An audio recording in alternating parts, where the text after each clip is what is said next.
An Antioch mom is pushing for changes to Illinois' Safety Act after her daughter's death. And her effort is already gaining support.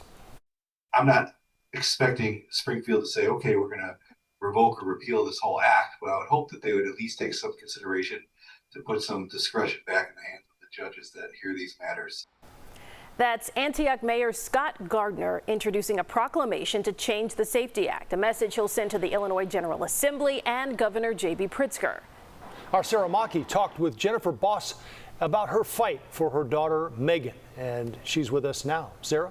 Yeah, guys, prosecutors have already charged a Waukegan man with several felonies related to hiding Megan Bos's body. He reportedly told investigators that she died of an overdose while he was out of the room. But now there are many questions remaining, and her family says that they were stunned to find out that their very first lead would walk free.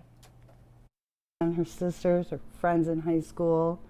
Oh, and that's my mom. A lifetime captured on camera, bright smiles frozen in time. But Megan Bos's mom says her story isn't finished yet. This is how you make a difference.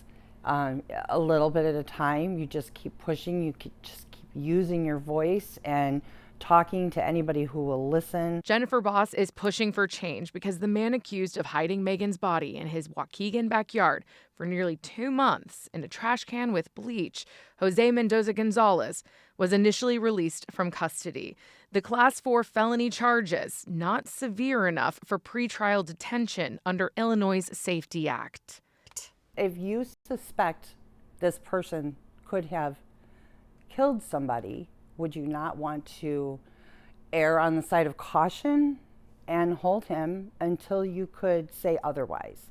I mean, he was released less than 24 hours. They hadn't even had a chance to investigate anything. It's a mission she's taken all the way to the White House, catching the ear of President Trump, who gave her this message.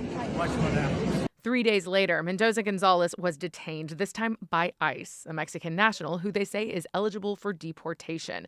But in their messaging since, ICE has erroneously said Mendoza-Gonzalez decapitated Megan, and the judge, quote, allowed him to walk free. The chief judge in Lake County blaming that misinformation for, quote, significant threats and harassment this week. But Jennifer says the judge is not to blame. The Safety Act is. Her hands were tied.